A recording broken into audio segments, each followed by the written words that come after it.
Hello friends, welcome to my channel Saishika entertainment vlogs. कैसे हो आप सब लोग? उम्मीद है आप सब लोग बहुत ही ज़्यादा अच्छे से होंगे। तो वीडियो का थंबनेल और टाइटल आप लोगों ने पढ़ा होगा और आप लोग सोच रहे होंगे कि आखिरकार ऐसा हुआ क्या है, क्योंकि कल यानी कि 23 तारीख को प्रीतो के चैनल पे 2 व्लॉग्स आए हैं और जो दोनों ही व्लॉग्स हैं वो बर्थडे से रिलेटेड हैं। तो उन सारे व्लॉग्स की वजह से क्या सारी आफत आ गई है प्रीतो के ऊपर, वही सारी बातें अब मैं आप लोगों को बताने वाली हूँ कि आखिरकार हुआ क्या है। तो वीडियो को स्टार्ट करने से पहले आप लोगों में से जो लोग भी नए हैं मेरे चैनल पे, तो चैनल को सब्सक्राइब ज़रूर करो, वीडियो को लाइक करो और ज़्यादा से ज़्यादा आप लोग वीडियो को शेयर करो। तो बात ये आ रही है कि जिस तरीके से सभी लोगों को पता है कि प्रीतो और नन्नू का जो भी लड़ाइयाँ हैं वो कोर्ट में पहुंच चुकी हैं और जो भी कार्रवाई चल रही है इन लोगों की, सब लोगों के सामने ये बातें। अब बात ये आती है कि कोर्ट की तरफ से जो भी सुनवाई की डेट आती है उस पे कई बार क्या हो जाता है कि प्रीतो नहीं जाती है, या कई बार ऐसी सिचुएशन आ जाती है ये अपनी तरफ से कोई बहाना लगा देती है कि मेरी तबीयत ठीक नहीं है, ऐसा वैसा, मतलब ये वहाँ पे कम ही जाती है। बहुत रेयर केस होता है जिसमें ये जाती है। अब बात ये आती है जिस तरीके से जो कोर्ट में चीज़ें हुई हैं, प्रीतो ने जो आरोप लगाए हैं नन्नू के ऊपर और जो भी प्रीतो की तरफ से मांग की गई है इस पूरी लड़ाई के लिए, क्योंकि इसका कहना ये था कि मेरा और बच्चे का खर्चा दिया जाए अभी, क्योंकि अभी कहने के लिए तलाक नहीं हुआ है लेकिन प्रीतो को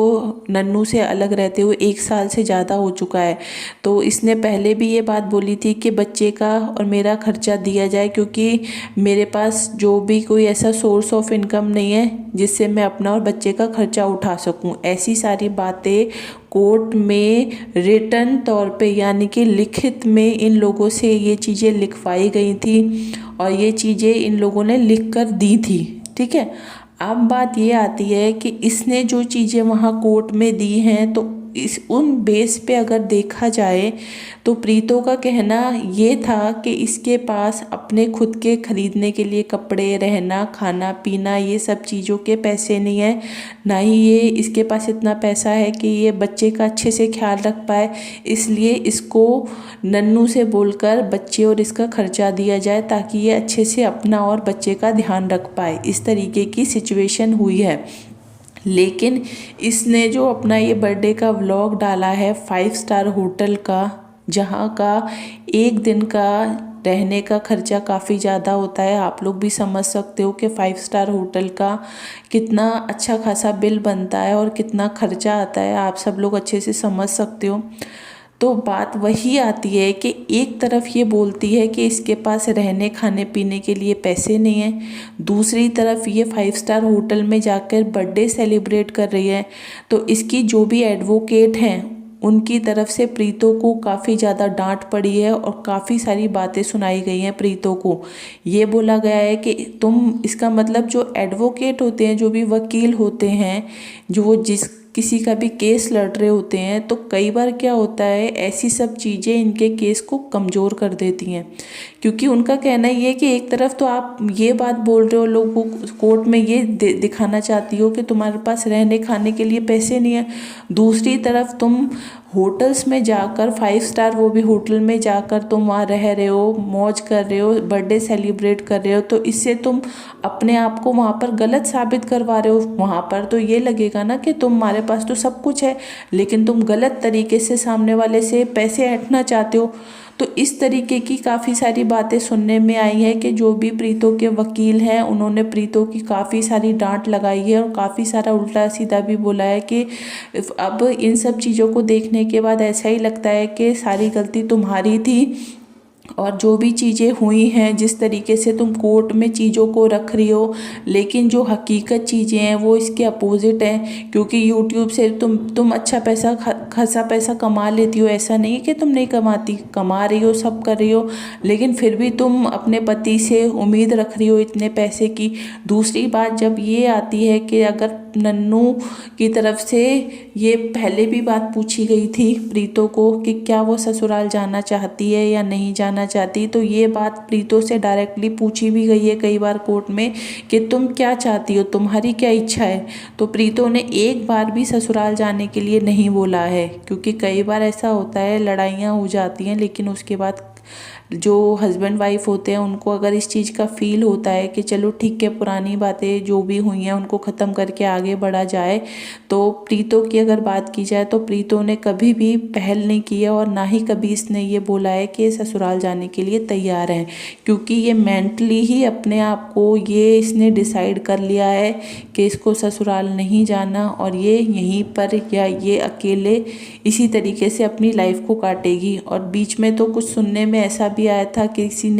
किसी एस्ट्रोलॉजर ने इसको ये बता दिया था कि इसकी दूसरी शादी होगी, और जो दूसरी शादी होगी उसके साथ इसका जो रिलेशन है वो काफ़ी ज़्यादा अच्छा रहेगा, सारी चीज़ें काफ़ी ज़्यादा अच्छी हो जाएंगी, अभी लाइफ का ख़राब टाइम चल रहा है। मतलब इस तरीके की बातें जो इसको बोली गई हैं, तो अब ये उन्हीं सारी बातों के ऊपर चल रही है। इसलिए इसने सोच लिया है कि नन्नू के साथ तो इसको रहना ही नहीं है, और ना ही इसको अपने ससुराल जाना है। लेकिन ये हरकतें कभी कभार अपनी बहन वाली कर जाती है। वो बड़ी बहन जो है वो भी ऐसे ही करती है, वो भी गलतियां करती है और फिर लोगों के सामने उनकी सफाइयाँ देती है। अब वही चीज़ प्रीतो ने कर दी। अब प्रीतो को अपने बर्थडे की बहुत एक्साइटमेंट थी। एक तरफ ये लोग बोलते हैं कि हम बहुत ज़्यादा परेशान हैं, दिमाग ठीक नहीं चल रहा, इतनी प्रॉब्लम्स चल रही हैं, स्ट्रेस है, एंजाइटी है, ये है वो है, तमाम तरीके की बातें कर देते हैं। लेकिन फिर एक तरफ सुनने में आता है कि इनका बर्थडे का सेलिब्रेशन चल रहा है 5 स्टार होटल में जाकर। तो ये सब चीज़ें, इन लोगों की हरकतें जो होती हैं वो बड़ी ही अजीबोगरीब होती हैं। और इस तरीके की जो प्रीतो ने इस बार हरकत कर दी है बर्थडे का सेलिब्रेशन 5 स्टार होटल में करके, तो ये इसने अपने पैर पर खुद से कुल्हाड़ी मार ली है, जिसकी वजह से अब जो इसका केस कोर्ट में चल रहा है उस पर काफ़ी ज़्यादा इफ़ेक्ट पड़ने वाला है, क्योंकि अच्छी खासी डांट तो इसको इसके एडवोकेट की तरफ से पड़ चुकी है।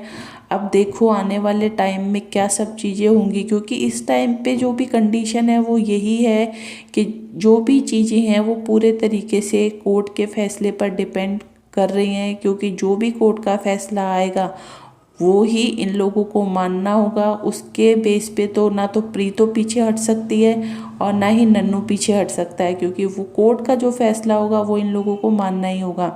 तो बात यहाँ पर इस टाइम पर यही आ रही है कि इन लोगों को बहुत ज़्यादा समझदारी से चलना होगा, क्योंकि कहीं ऐसा ना हो जाए कि इनकी गलतियों की जो सज़ा है वो उसका इफ़ेक्ट डायरेक्ट इनके कोर्ट के केस पे पड़े और इन लोगों को खामियाजा भुगतना पड़े। तो बेहतर अभी यही है कि टाइम है, अभी सुधर जाओ, ऐसी हरकतें मत करो कि पता चले तुम्हारा खुद का नुकसान हो जाए। और जो भी लड़ाई है कोर्ट की वो सिर्फ बच्चे को लेकर ही चल रही है, क्योंकि जो नन्नू है वो भी समझ चुका है कि प्रीतो नहीं आने वाली, उसने माइंड सेट कर लिया है कि वो नहीं आएगी। तो उसने भी सोच लिया कि जिसको नहीं आना तो ज़बरदस्ती तो किसी को